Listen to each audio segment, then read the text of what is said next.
Hello everyone, welcome to our channel Saraswati study rank. तो आज की वीडियो में हम क्लास 8 हिंदी वसंत के पाठ 11 जब सिनेमा ने बोलना सीखा की लाइन बाय लाइन एक्सप्लेनेशन देखने वाले हैं। तो चलिए स्टार्ट करते हैं। और वीडियो में आगे बढ़ने से पहले अगर आप हमारे चैनल पर नए हैं तो प्लीज़ हमारे चैनल को सब्सक्राइब करें और उसके बगल में जो बेल आइकन है उसे भी ज़रूर प्रेस करें। सब्सक्राइब करना बिल्कुल फ्री है और आपके एक सब्सक्राइब करने से हमें बहुत ज़्यादा मोटिवेशन मिलता है, तो प्लीज़ सब्सक्राइब करें। और अगर आपको इस वीडियो से कुछ भी सीखने को मिलता है तो प्लीज़ इस वीडियो को लाइक करें और अपने फ्रेंड्स और फैमिली के साथ इसे ज़रूर शेयर करिएगा। कोई भी डाउट होते हैं तो आप मुझे पूछ सकती हैं। तो चलिए स्टार्ट करते हैं। पाठ 11 जब सिनेमा ने बोलना सीखा की लाइन बाय लाइन एक्सप्लेनेशन। तो चलिए स्टार्ट करते हैं। वे सभी सजीव हैं, सांस ले रही हैं, 100% बोल रही हैं। 78 मुर्दा इंसान जिंदा हो गए, उनको बोलते बातें करते देखो। देश की पहली सवाक यानी कि बोलती फिल्म आलम आरा के पोस्टरों पर विज्ञापन की ये पंक्तियाँ लिखी हुई थी।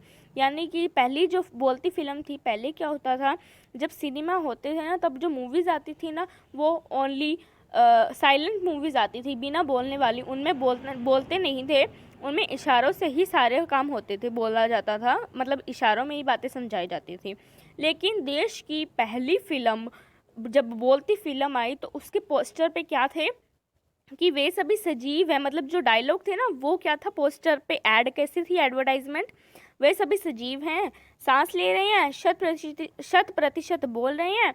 78 मुर्दा इंसान जिंदा हो गए, उनको बातें करते देखो। तो ये क्या था, डायलॉग था।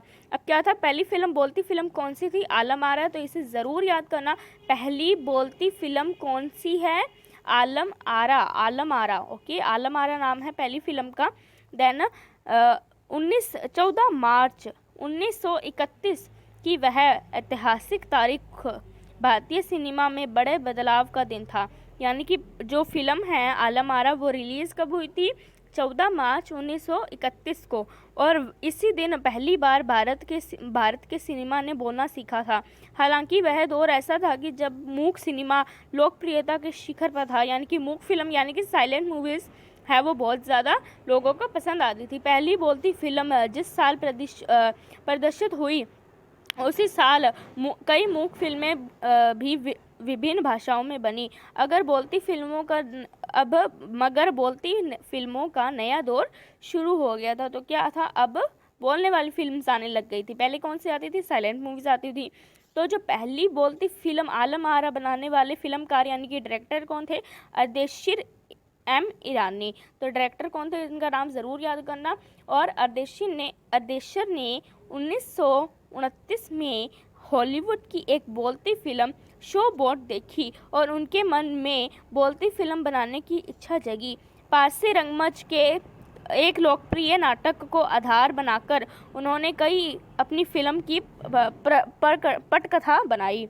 यानी कि कैसे उन्होंने अपनी फिल्म बनाई, उन्होंने क्या देखा था, एक हॉलीवुड मूवी देखी जिसका नाम था शोबोट। ये भी याद रखना, शोबोट फिल्म देखी और उन्हें लगा कि मुझे भी एक बोलती फिल्म बनानी चाहिए। तो फिर उन्होंने एक बोलती फिल्म बनाई, ठीक है। और उसकी जो रंगमंच है वो किससे ली गई, एक इंटरव्यू में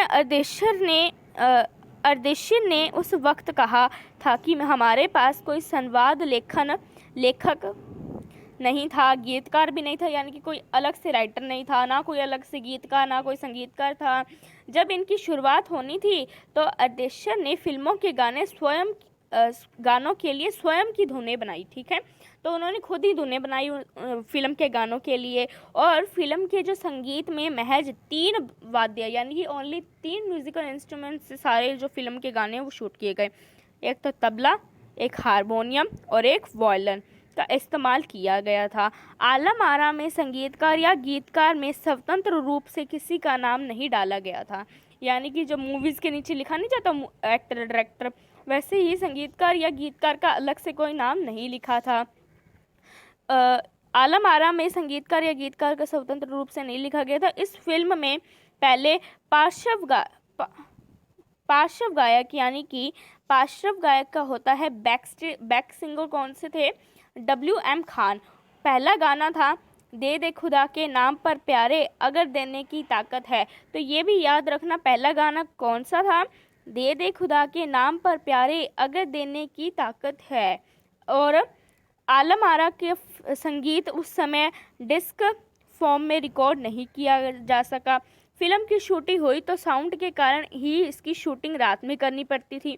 यानी क्या था, अब पहले क्या होता था, आजकल क्या होता है, दिन में शूटिंग कर भी लेते हैं तो क्या है, पीछे से डब किया जाता है। लेकिन पहले क्या था, बोलना ही था और वही एज इट इज़ उसे ही दिखाना था, तो कोई डबिंग तो होती नहीं थी।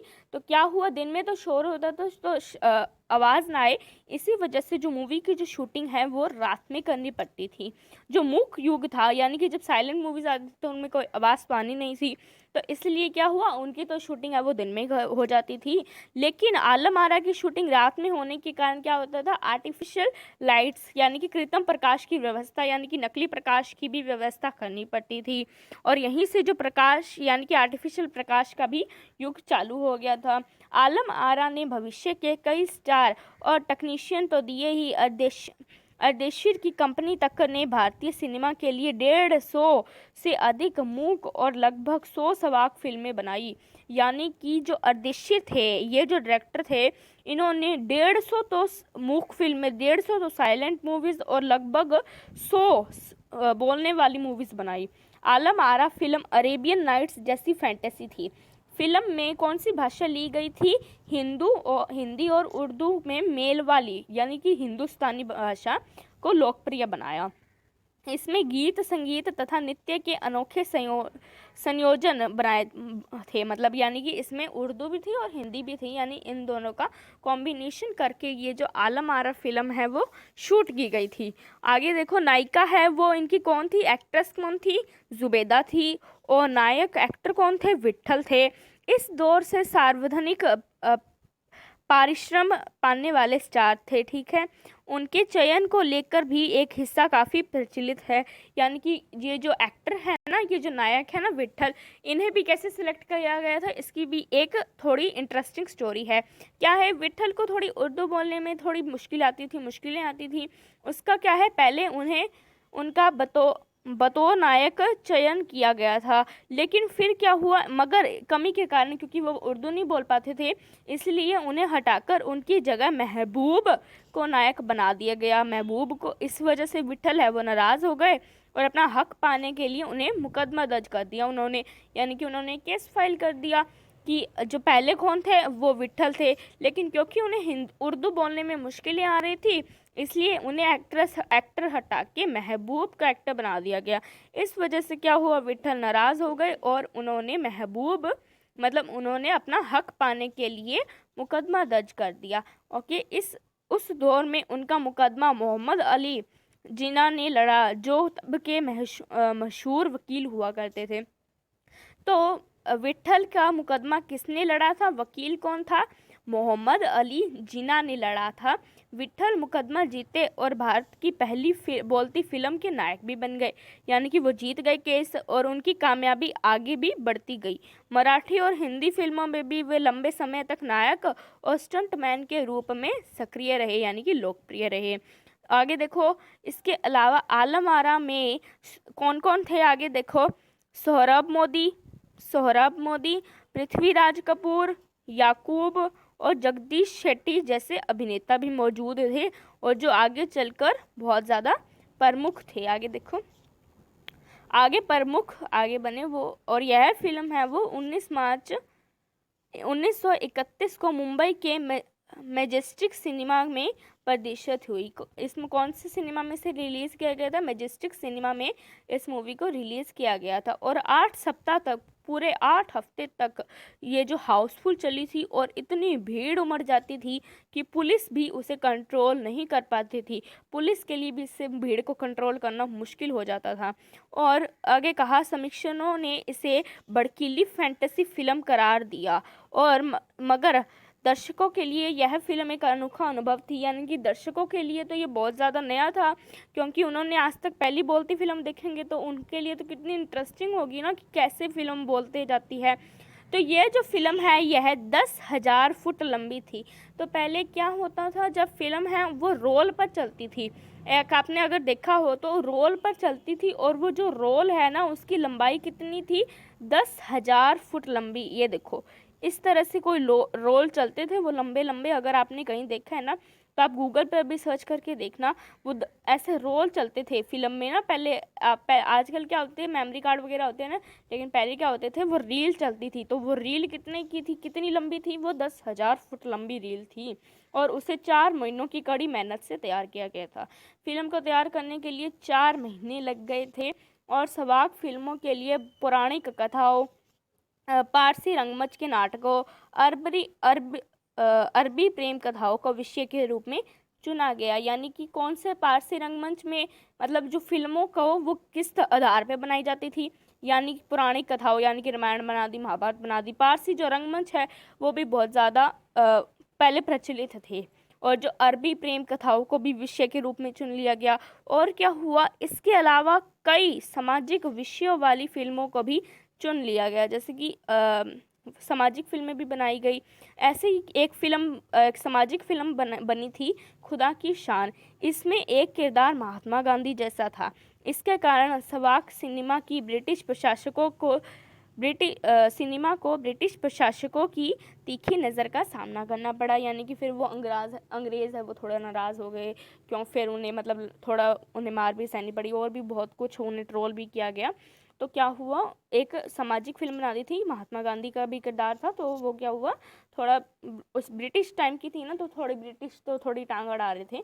तो सवाक फिल्मों की एक नई दौर की शुरुआत करने वाला निर्माता निर्देशक अर्देशीर इतने विनम्र थे कि जब 1956 में आलम आरा के प्रदर्शन के 25 वर्ष पूरे होने पर उन्हें सम्मानित किया गया।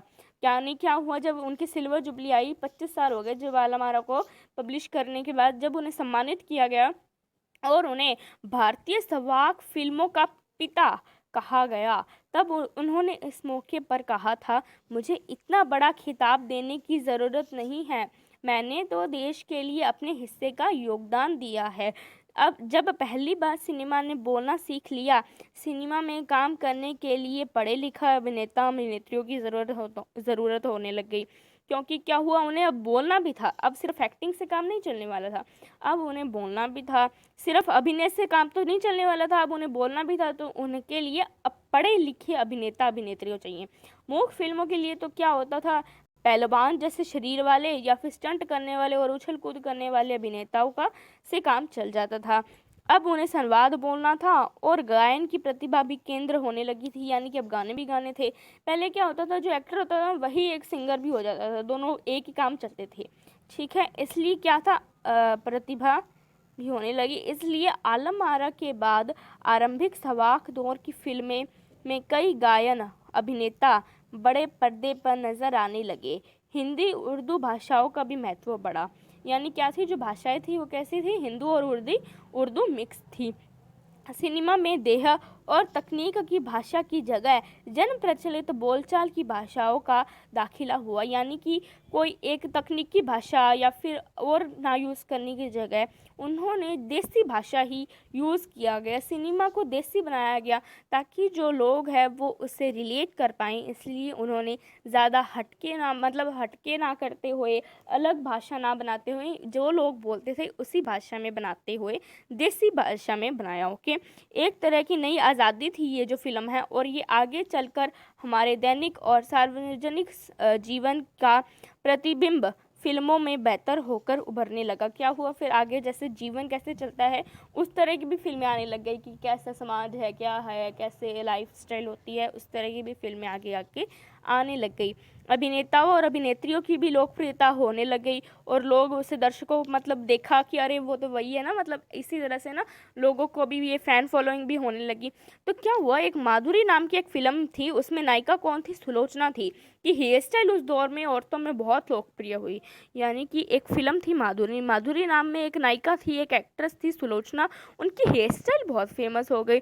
औरतें ना अपनी केस सजा, अपनी हेयर स्टाइल उसी की तरह करती थी।